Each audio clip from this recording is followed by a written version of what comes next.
किसान का बेटा, था वो दृढ़ता का भंडार। वल्लभ भाई पटेल नाम कहलाता था सरदार। कृषक कार्मिक जनगण से था उसको प्यार अपार। अखिल देश ने उसे रहनुमा किया था स्वीकार। गांधी बापू का शिष्य, सत्य अहिंसा का अवतार, किंतु एक भारत करने को धर लेता हथियार। लौह पुरुष संबोधन था वो लोहे की दीवार। तेज पुंज तुम, शक्ति पीठ तुम, बल का सागर अपरंपार। ऋणी देश का नम्र नमन तुम स्वीकारो सम्मान।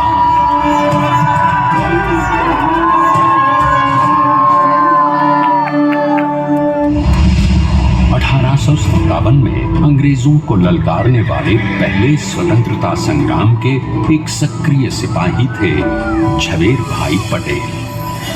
करमसद गांव के इस बहादुर देशभक्त किसान और उनकी पत्नी लाडबाई के 5 बेटों और 1 बेटी में से चौथे पुत्र थे वल्लभ भाई। बालक वल्लभ ने करमसद के बाद नडियाद से अपनी हाई स्कूल की शिक्षा पूरी की। फिर 13 साल की उम्र में उनकी शादी भी हो गई छोटी सी झवेरबाई से। 2 बच्चों, बेटी मणिबेन और बेटे डाया भाई को जन्म देने के बाद झवेरबाई असमय ही चल बसी। सदी बदलने और 20वीं सदी आने पर उनका जीवन भी एक चमत्कार की तरह बदला। प्लीडर का इम्तिहान पास करके वो वकालत करने लगे। पहले गोधरा, फिर आणंद और उसके बाद अहमदाबाद में। मगर जल्द ही वकालत छोड़कर वो बैरिस्टर बनने की इच्छा से इंग्लैंड चले गए। लंदन में बैरिस्ट्री में अव्वल आने और वजीफा जीतने वाले वो अनोखे भारतीय थे। अब तो अहमदाबाद की वरिष्ठ अदालत में बैरिस्टर पटेल की जिरह और जीतों की धूम मच गई।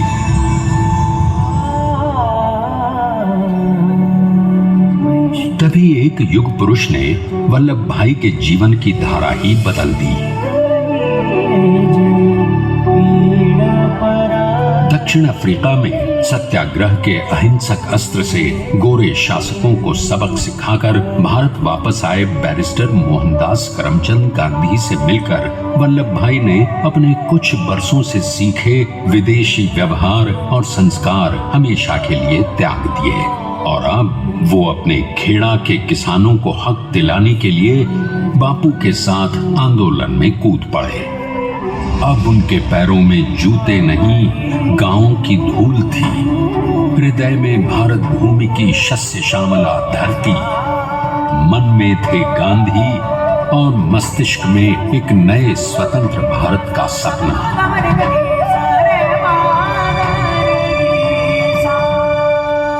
तभी बारडोली के मजबूर मजलूम किसानों की यातना का समाचार उनके पास पहुंचा। तुरंत वल्लभ भाई वहां पहुंचे और यूं शुरू हुआ भारत का सबसे बड़ा और सफल किसान आंदोलन बारडोली।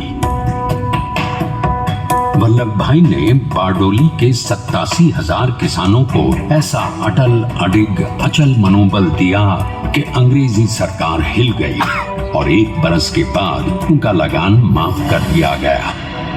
अब तो पूरे देश में लोग वल्लभ भाई के नाम की कस्में खाने लगे। स्वयं महात्मा गांधी ने कहा, अब वल्लभ भाई मेरे शिष्य या साथी नहीं, सारे देश के सरदार हैं और देश को मिल गया एक अनोखा असरदार सरदार।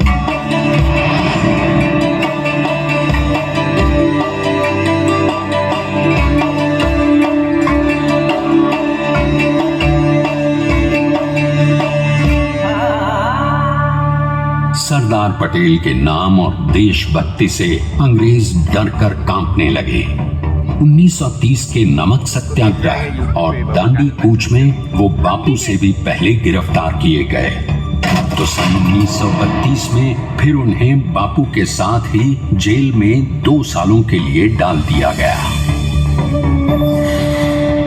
मगर आजादी के दीवानों को, स्वतंत्रता के परवानों को कौन गिरफ्तार कर पाया है?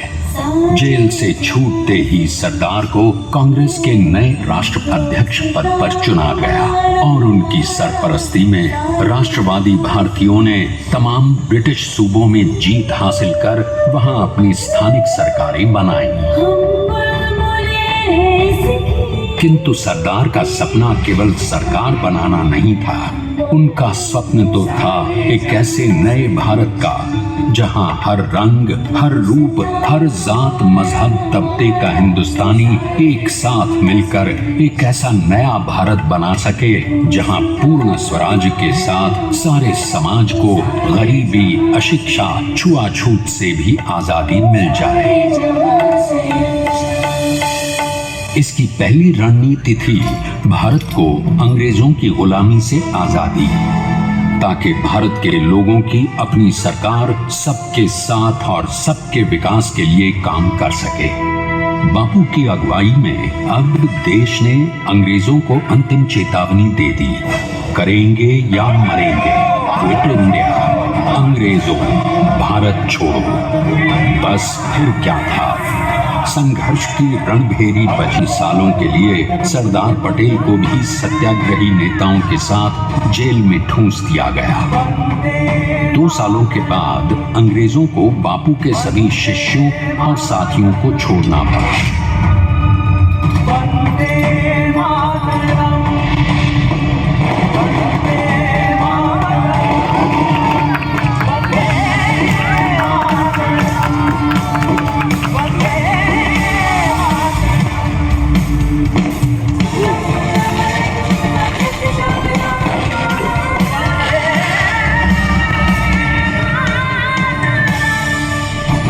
स्वतंत्रता के स्वप्न के सच होने के साथ अब सरदार पर कई एक नई जिम्मेदारियां थीं। आने वाली आजादी की तैयारी और एक नए भारत के लिए नए लोकतांत्रिक संविधान की संरचना। जैसा उनके साथी ने खुद कहा था, सरदार ने ही छेनी हथौड़ी लेकर एक नए भारत को उकेरा है।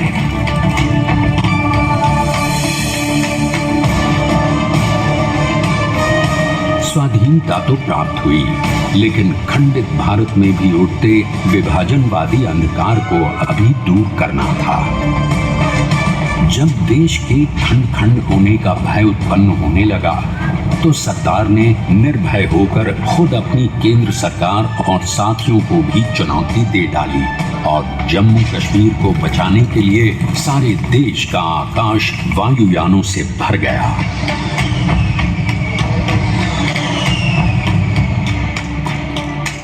और फिर हैदराबाद और जूनागढ़ के भारत में विलयीकरण को पाकिस्तान से चुनौती मिली। सरदार चाहते थे कि देश की 1 इंच धरती अब और विभाजित नहीं होनी चाहिए। नए भारत को एक करने के लिए समझा बुझाकर, मनाकर 565 रियासतों को सरदार ने अपनी सूझबूझ, सदाशयता, संबल से एक नए स्वतंत्र भारत का अभिन्न अंग बना लिया। हमारे इतिहास में अखंड भारत के पुरुषार्थ का ये एक महानतम अध्याय है। जैसा उन्होंने स्वयं कहा था, हमें नए धागों को पुराने ताने बाने में ऐसे पिरोना है कि एक दूसरे में गुंथ जाएं और बेहतरीन बनावट वाला एक नया भारत उभर कर सामने आ सके। अंततः अपने वज्र दृढ़ संकल्प से एक नया विराट विशाल एक भारत श्रेष्ठ भारत बनाकर दिखा ही दिया सरदार ने। संसार के सबसे बड़े प्रजातंत्र के शिल्पी को प्रणाम करने के लिए देश ने बनाया है ये समर्थ स्मारक। स्वाधीन भारत को समर्थ भारत में बदलने वाले सरदार पटेल को समर्पित प्रेरणा तीर्थ भी है। प्रधानमंत्री प्रधानमंत्री श्री नरेंद्र मोदी के नेतृत्व में बनी विश्व की इस विशालतम प्रतिमा के सामने आकर सारी दुनिया जैसे स्वयं भी नतमस्तक हो जाती है।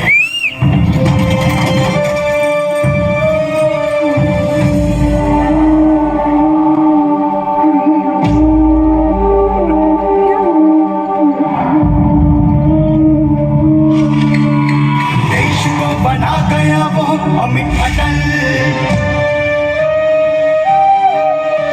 हरा सका उसे न कोई शत्रु दल, चट्टान के समान सा पुरुष प्रबल। पटेल तो स्वदेश का सम्मान है, पटेल तो स्वदेश का सम्मान है, पटेल तो स्वदेश का सम्मान है, पटेल तो स्वदेश का सम्मान है।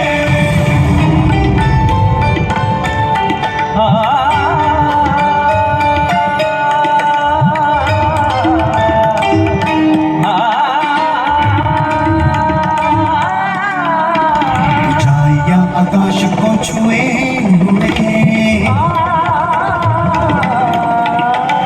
गहराइयां समुद्र की लिए हुए, कदम अधिक जमीन पर जमे हुए।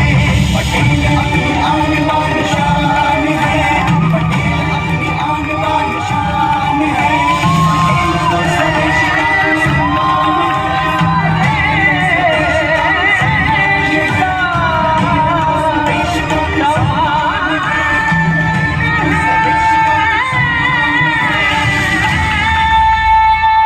आइए अब देखते हैं कि अपने लौह पुरुष को श्रद्धांजलि देती 182 मीटर ऊंची विश्व की सबसे विशालकाय प्रतिमा का निर्माण कैसे हुआ।